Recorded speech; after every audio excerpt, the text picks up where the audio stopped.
aside from those games that were of the year, what about the games not of the year that were our gaming highlights of 2024? I think it's only right that we start with one of the biggest gaming highlights of both our years. That was the acquisition, customization, and subsequent application of the Anbernic RG35XX SP. Correct. To the uninitiated, the Anbernic SP is a little retro handheld gaming device that seeks to replicate the brilliant clamshell design of the Game Boy Advance SP. The out-of-the-box operating system left a lot to be desired, but in the hands of retro emulation wizard Crystal. Me, that's me, that is. Yeah, you're your own wizard. That's what you are. You know what you are? You're your own wizard. You're the wizard of loneliness. The wizard of that's what you are. You're a wizard. Mental. Both our devices have been turned into our go-to emulation station for anything PS1 era and earlier. Yeah. And I'll kick us off with this little section with what I really enjoyed playing on mine. And my first port of call in getting mine was Rayman, the original Rayman. And because Saturn emulation is still a bit iffy, I opted for the microscopically different PS1 version of the game. Loved every second of playing through it for, 100th time, maybe. Next up, took a trip down memory lane, played through the Asterix game for the Master System, and was very surprisingly impressed at how well it held up. I haven't properly played it, possibly ever. Like, my memories of the game, having it as a kid, are hazy at best. Certainly of any level past, the opening few. But goodness me, I had a really good time. There's a real puzzle element to the game. The sprite work is generational best, I would say. Certainly on par with like any of the 8-bit Disney games.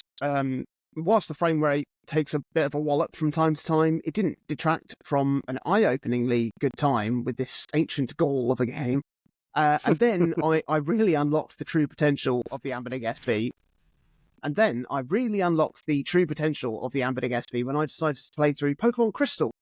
And using the fast-forward functionality in the emulator meant that I could blast through the whole game, post-game, and post-post-game in about 8 hours. And it was such a great experience that I proceeded to play straight through Pokemon Emerald and Pokemon Fire Red in the same way. And also the monster catching alternative from the Game Boy Color generation, Dragon Warrior Monsters 2. And that was about 150 hours of gaming in about 30 hours, maybe. Maybe less than that. But good economy, isn't it? It was brilliant. I absolutely loved it. I haven't actually picked up my Anbernic in a little while yet because I've been preoccupied with other things, but I'm excited to have it in my console arsenal for whatever retro whim I fancy in this next coming year. But Chris, tell us of your Anbernantics. My Anbernantics, I played a lot of old games this year, like properly old games. The Anbernic was a really big part of that, and it really does offer what I've wanted for a long time, which is I can maybe read about an old game, I can see a screenshot of an old game, and I can know that I have it in my hand, ready to go in 5 seconds. The Steam Deck I was using for a long time as my main emulation library, but there's still a level of kind of like waiting and booting it up and navigating through. It just took not a long time, but long enough sometimes that I thought, can I be bothered to get the TV on and do that and whatever else? Whereas with the Anbernic, it's on my desk. I can go, oh, that looks cool. And within 10 seconds, I'm playing. And that's been just a real joy, just to be able to fill those gaps so much easier. I put literally hundreds of hours into Tetris in various forms, which people probably realised when I mentioned Tetris 15 times in my 52 games rundown of the year. Didn't even need to listen to the episode to know it. Let's be honest. I won't bore people with another tedious breakdown of how these different versions function, but I will reiterate again, as I did when I first got the machine, how good it feels to play Game Boy and Game Boy Advance games, especially because of the form factor, because it just feels like a Game Boy Advance.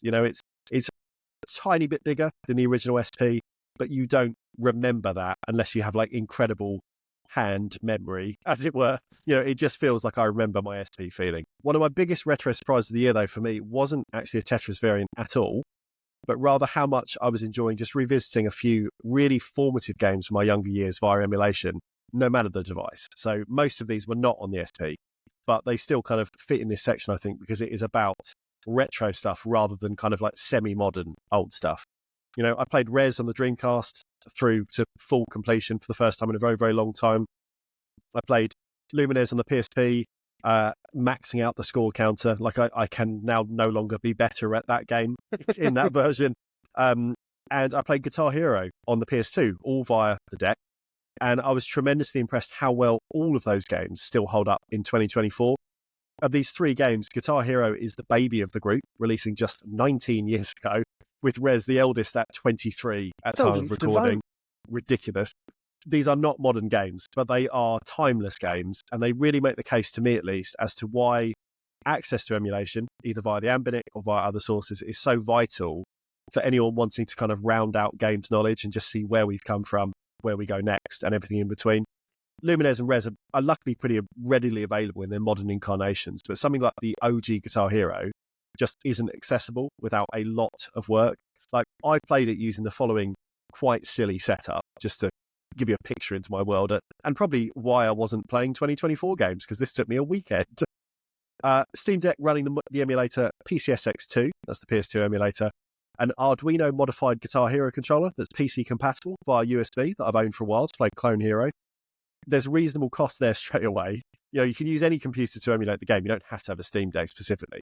But plastic guitars are not particularly easy to get hold of anymore. And refurbished, modernized versions like mine are even rarer because it came from like a boutique reseller that put it together. Next, I couldn't play via my TV like I normally do with the Steam Deck because the audio-visual lag was so intense. And when the original Guitar Hero released, HD TVs didn't exist. You know, everyone had a CRT.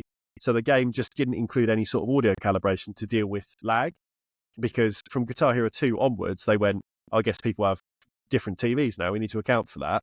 But the original, they just went, well, everyone's got a CRT. They all function the same. So, you know, what's your beef? So that meant I had to play using the internal Steam Deck display, just with my Steam Deck propped on the desk, me sat with my Guitar Hero guitar on my lap.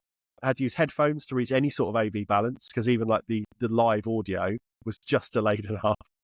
And all this rigmarole out the way, I 5-starred the entire game on Expert. I beat the whole thing, something which I never managed as a child with the original game. I have done it in Clone Hero via those kind of same note charts, but it is different. And the original is clunky, and the note charts have a fair few aberrant moments. They don't always feel the best to play. The hammer-ons and pull-offs when you're playing just don't work properly, and that was a problem with the original game. That's not via emulation. It's an imperfect first attempt of a game, you know, Guitar Hero. But it was worth going through all this effort to replay and re-experience what I think is a really formative work that's otherwise completely lost to time. You know, it's a specific thing. It represents a specific time. It was the beginning of that whole movement of plastic instrument rhythm games. And what I'm trying to get at really is the importance of preservation and how my opinions over time on the value of like a modern remaster or a remake has kind of changed as time has moved on. Because if you think about how you replayed Luigi's Mansion 2 on the Switch, for all of its upgrades, wasn't as good as the 3DS. Yeah. Because it lost part of the time that came out in, it lost the stereoscopy. It lost the 3D stereoscopy that was fundamental to the design of the original game. And Guitar Hero is similar, but obviously for quite different reasons. You know, it's not a 3D title. I can play these songs and note charts in Clone Hero, like I mentioned. That's way more friendly, arguably more enjoyable. But the vibe of the original, like the time capsule part of the experience, is just gone without emulation. And I think it's become too easy to lose access to properly like legacy media like this. So if you use, say, Spotify or Apple Music or any service like that, remastered versions of albums that sound worse than the original releases sometimes, like bits of, say, the 2009 Beatles remasters, you can't get the originals. You know, the mono stuff is gone. That's what you're going to have. And so you just have to go, oh, I guess that's it now. Or HD transfers of films that look worse than their cinema and DVD prints in some cases, like the original Blu-ray editions of the Lord of the Rings films, only properly got colour graded and fixed in the recent 4K editions. But for a long while, that was the best set you could buy. It was the only thing on the shelf, and it wasn't as good as what we had 10, 15 years prior. And games as well that get these kind of deluxe remastered versions that lean on lazy AI upscale textures or ports to modern engines that actually make them perform worse than the originals, like the GTA trilogy of 3, Vice City and San Andreas. It launched and it was a fucking state. You know, you could get some enjoyment out of it, but it was not the same as the PS2 versions, and it wasn't as good. So my real take home is go out and buy a big hard drive, torrent the shit out of everything you want, curate your own media library and archive, and if you're a madman, find a way to play the original Guitar Hero, because it still absolutely fucks. I had a great time playing it. Just a really, really good game. and it would be lost otherwise. It's an experience you can't have anymore. So yeah, emulators, emulating devices, Steam Decks with emulation station installed in them, just go to town. Just play old stuff and enjoy it and experience it for what it was worth at the time. Have your modern context and everything else, but just appreciate that it's there, because it is different and it is valuable to acknowledge that it's different, I think, in old games too.